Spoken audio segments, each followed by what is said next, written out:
નમસ્કાર, આપ જોઈ રહ્યા છો એબીપી અસ્મિતા. હું છું અમિતા. અસ્મિતા રાઉન્ડઅપમાં સૌથી પહેલા નજર કરીએ 5 મિનિટમાં પ્રદેશની ખબર પર.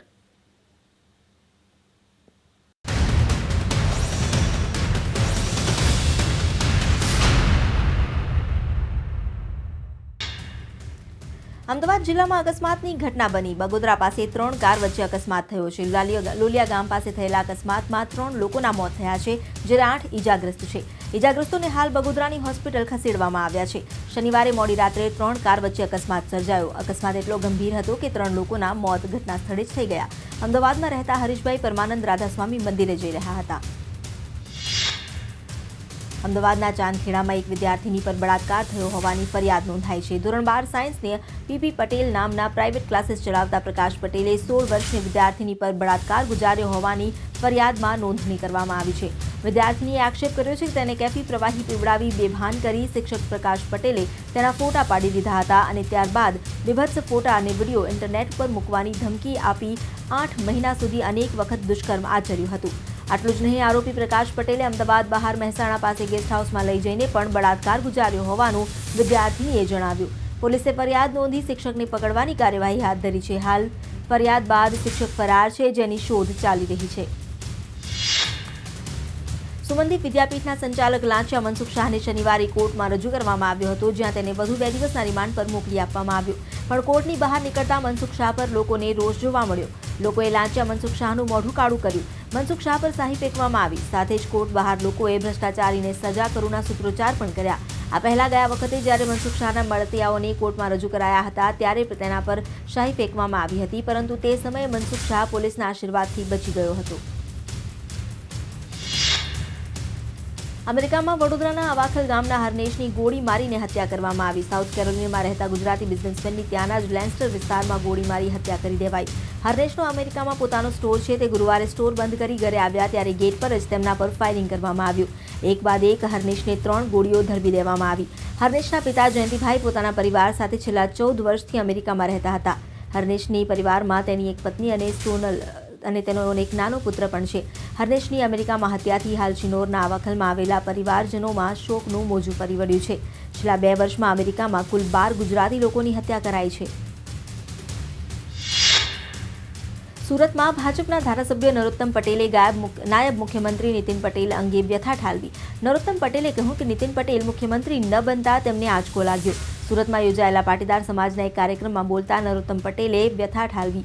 નરોત્તમ પટેલે કહ્યું કે મારા હૃદયની વાત કહું છું કે જ્યારે નીતિન પટેલ મુખ્યમંત્રી ન બન્યા ત્યારે તેમને ખૂબ દુઃખ થયું હતું. રાજ્ય ચૂંટણી પંચે 10 જિલ્લાની 15 નગરપાલિકાની પેટા ચૂંટણીની જાહેરાત કરી દીધી છે. 15 નગરપાલિકાની ખાલી પડેલી 17 બેઠકો માટે ચૂંટણી યોજાશે. આ ચૂંટણી માટે 2 એપ્રિલે મતદાન થશે, જ્યારે 5મી એપ્રિલે મતગણતરી હાથ ધરાશે. આ માટે 10 થી 15 માર્ચ સુધી ઉમેદવારી પત્ર ભરી શકાશે. 17 માર્ચે ઉમેદવારી પત્રોની ચકાસણી થશે, જ્યારે 18 માર્ચે ઉમેદવારી પત્રો પાછા ખેંચવાની છેલ્લી તારીખ છે. પોતાની પડતર માંગણીઓને લઈને આંદોલન ચલાવી રહેલી આંગણવાડી બહેનોના વિરોધમાં હવે રાજકારણ શરૂ થયું છે. આણંદ ખાતે ઉપવાસ આંદોલન પર બેઠેલી મહિલાઓને મળવા જિલ્લા કોંગ્રેસના ધારાસભ્યો, જિલ્લા પંચાયતના સભ્યો અને સંગઠન પ્રમુખ પહોંચતા અનેક તર્ક વિતર્ક ઊભા થયા. કોંગ્રેસના બોરસદના ધારાસભ્ય અમિતભાઈ ચાવડાએ જણાવ્યું કે દેશના પ્રધાનમંત્રી જ્યારે રાજ્યના મુખ્યમંત્રી હતા ત્યારે આ બહેનોની માંગણીઓ પૂરી કરવાના વચન આપ્યા હતા, પરંતુ જ્યારથી પ્રધાનમંત્રી બન્યા છે ત્યારથી આ વાતની બહેનોની વાત સાંભળવા તૈયાર નથી. દરેક ઘરને નાની નાની વાતોની રમૂજ કરાવે તેવા પાત્રો સર્જનારા ગુજરાતી હાસ્ય લેખક તારક મહેતાનું બેસણું પણ તેમના જેવા હાસ્ય લેખકના મિજાજને છાજે તે રીતે રંગીન કપડામાં આજે યોજાશે.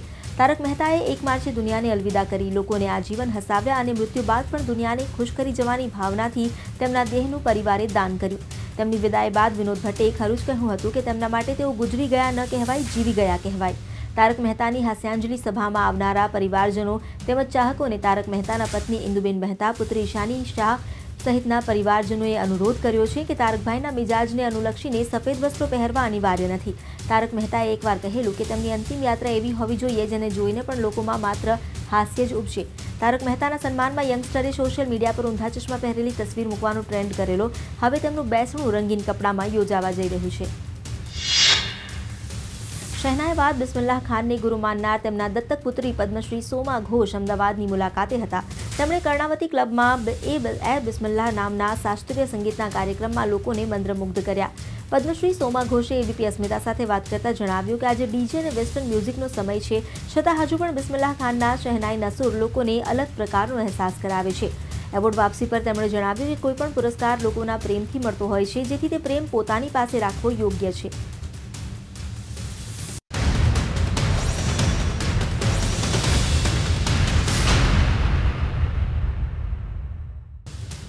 હવે નજર કરીએ 5 મિનિટમાં દેશની ખબર પર.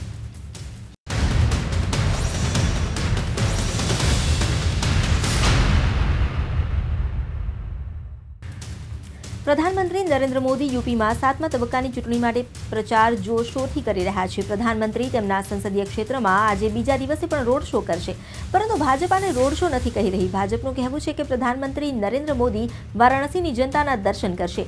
મોદીએ શનિવારે પણ રોડ શો કર્યો હતો. આજે તેઓ પોલીસ લાઇન વિસ્તારથી મહાત્મા ગાંધી કાશી વિદ્યાપીઠના મેદાન સુધી રોડ શો કરશે. ત્યારબાદ મોદી જાહેર સભાને પણ સંબોધન કરશે.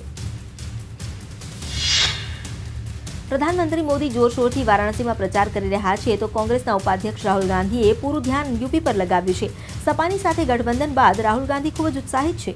રાહુલ ગાંધી આજે યુપીમાં 3 જાહેર સભા સંબોધશે. આ ઉપરાંત ભાજપના રાષ્ટ્રીય અધ્યક્ષ આજે યુપીમાં 3 સભા ગજવશે. અમિત શાહ આંબેડકરનગર, જૌનપુર અને ગાઝીપુરમાં ચૂંટણી સભા સંબોધશે. આજે અટારી બોર્ડર પર દેશનો સૌથી ઊંચો રાષ્ટ્રીય ધ્વજ ફરકાવવામાં આવશે. પંજાબ સરકાર અટારી બોર્ડર દેશનો સૌથી ઊંચો ધ્વજ લગાવી રહી છે. તિરંગાની ઊંચાઈ 350 ફૂટ છે અને દાવો તો એવો પણ કરવામાં આવી રહ્યો છે કે આ ધ્વજ પાકિસ્તાનના લાહોરથી પણ દેખાશે. જોકે બીજી તરફ પાકિસ્તાને આ બાબતને લઈને વિરોધ દર્શાવ્યો છે. પાકિસ્તાનનું કહેવું છે કે તિરંગા માટે જે પોલ છે તેમાં લાંબી દૂરીના કેમેરા ફિટ છે, જે પાકિસ્તાનની જાસૂસી કરી શકે છે.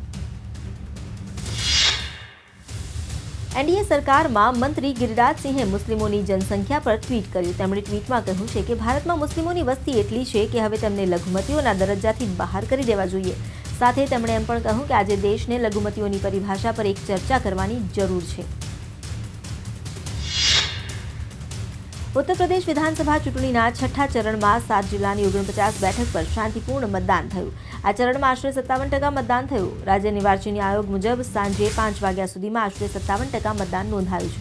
6ઠ્ઠા તબક્કાની 49 સીટમાંથી 9 અનુસૂચિત જાતિ માટે આરક્ષિત છે. 6ઠ્ઠા તબક્કામાં કુલ 635 ઉમેદવારોના ભાગ્યનો ફેસલો થયો. 1.72 કરોડ મતદાતાઓએ પોતાનો મતાધિકારનો ઉપયોગ કર્યો અને ઉમેદવારોના ફેસલો જે ભાવિ છે તેને ઈવીએમમાં કેદ કર્યું, જેમાં મહારાજગંજ, કુશીનગર, ગોરખપુર, દેવરિયા, આઝમગઢ, મઉ અને બલિયાનો પણ સમાવેશ છે. 49 સીટ માટે 635 ઉમેદવારોએ પોતાનું ભાગ્ય અજમાવ્યું છે. ગોરખપુર શહેર સીટ પર સૌથી વધુ 23 અને આઝમગઢ ગોહના સીટ પર સૌથી ઓછા 7 ઉમેદવારો છે. મણિપુરમાં પણ પ્રથમ તબક્કા માટે મતદાન થયું, જેમાં 80% જેટલું બમ્પર મતદાન નોંધાયું છે. 1 જુલાઈથી સમગ્ર દેશમાં એક સમાન કર વ્યવસ્થા એટલે કે જીએસટીને લઈને કેન્દ્ર અને રાજ્યને એક મહત્વનો પડાવ પસાર કરી દીધો છે. કેન્દ્ર અને રાજ્યએ મળીને જીએસટી કાઉન્સિલે 2 મહત્વના વિધેયક central goods and service tax એટલે કે સીજીએસટી અને integrated goods and service tax એટલે કે આઈજીએસટીના ડ્રાફ્ટને મંજૂરી આપી દીધી છે. નાણામંત્રી અરુણ જેટલીએ કહ્યું છે કે કાઉન્સિલની બેઠકમાં બંને ડ્રાફ્ટ પર મંજૂરીની મહોર લાગી ચૂકી છે. હવે પરિષદની આગામી બેઠક 15 માર્ચે યોજાશે, જેમાં કાયદાકીય બંને ડ્રાફ્ટ પર મંજૂરીની મહોરની આશા છે.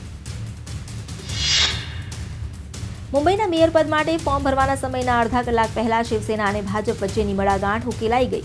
મુંબઈ મહાનગરપાલિકામાં શિવસેનાએ સમર્થન આપવાની ભાજપે જાહેરાત કરી અને શિવસેનાના કોર્પોરેટર મુંબઈના મેયર બનશે. મહાનગરપાલિકાની સ્ટેન્ડિંગ કમિટીના ચેરમેન પદ માટે પણ ભાજપ ઉમેદવાર ઊભા રાખશે નહીં. મુંબઈ મહાનગરપાલિકાની ચૂંટણીમાં શિવસેનાને 84 જ્યારે ભાજપને 82 બેઠકો મળી છે. મુંબઈ મહાનગરપાલિકામાં કોઈપણ પક્ષને બહુમતી નથી મળી. પંજાબના લુધિયાણાના કિરપાલનગરમાં આવેલી અમરમાનસી ફેબ્રિકની ફેક્ટરીમાં આગ લાગી હતી. ફેક્ટરી રહેણાંક વિસ્તારમાં આવી હોવાથી આ વિસ્તારને ખાલી કરવાની ફરજ પડી. આગ બુઝાવવા માટે ફાયર વિભાગની 6 ગાડીઓ ઘટના સ્થળે પહોંચી હતી અને આગ પર કાબૂ મેળવ્યો હતો. ઘટનામાં જાનહાનિના કોઈ સમાચાર નથી. જો કે આગને કારણે લાખો રૂપિયાનો માલ બળીને ખાખ થઈ ગયો છે. માનવામાં આવી રહ્યું છે કે આગ શોર્ટ સર્કિટના કારણે લાગી હોઈ શકે. મુંબઈ એરપોર્ટ પર 27 વર્ષની મહિલાને મજાક કરવું ભારે પડી ગયું. કંચન ઠાકુર નામની મહિલાએ એરપોર્ટ પર ચેકિંગ દરમિયાન કહ્યું કે તેની સહેલીના બેગમાં બોમ્બ છે, જેની જાણ થતાં સુરક્ષાકર્મીઓએ તેની તપાસ કરી અને તેનો તમામ સામાન પણ ચેક કરવામાં આવ્યો. જે બાદ મહિલાએ કહ્યું કે તે મજાક કરી રહી હતી. કંચનની આ મજાકને કારણે ફ્લાઇટ મોડી પડી અને એરપોર્ટ પર અફરાતફરી મચી ગઈ. સીઆઈએસએફે આ ઘટના બાદ મહિલાને તેના 3 મિત્રોને ફ્લાઇટમાંથી ઉતારી દીધા અને પોલીસના હવાલે કર્યા. હાલ મહિલાની સામે મામલો દાખલ કરવામાં આવ્યો છે. જો ગુનો સાબિત થાય તો તેને 3 વર્ષ સુધીની સજા થઈ શકે છે. ઉત્તર પ્રદેશની ચૂંટણીને લઈને જ્યારે તમામ રાજનૈતિક પાર્ટીઓ પૂરી તૈયારીઓમાં લાગી છે, યુપીમાં સમાજવાદી પાર્ટીના નેતા અને લોકો સરકારના ગુણગાન કરી રહ્યા છે, તો બીજી બાજુ પ્રધાનમંત્રી મોદી અખિલેશ સરકારના કામની પોલ ખોલી રહ્યા છે. જેમાં મિર્ઝાપુરની જનસભામાં પ્રધાનમંત્રીએ ભટૌલી ઘાટ પુલનો મુદ્દો ઉઠાવ્યો. છેલ્લી 3 સરકારમાં જેનો શિલાન્યાસ થયો છે તેવા મિર્ઝાપુર અને વારાણસીને જોડતા આ પુલનું નિર્માણ હજી સુધી નથી થયું. આ મામલે પ્રધાનમંત્રીએ નિશાન સાધતા કહ્યું કે ઉત્તર પ્રદેશનો વિકાસ વધવાને બદલે ધરાતલમાં સમાઈ રહ્યો છે. આસપાસના ગામના લોકોએ પણ કહ્યું કે કેટલાય વર્ષોથી બની રહેલા પુલનું નિર્માણ સમયસર નથી થયું.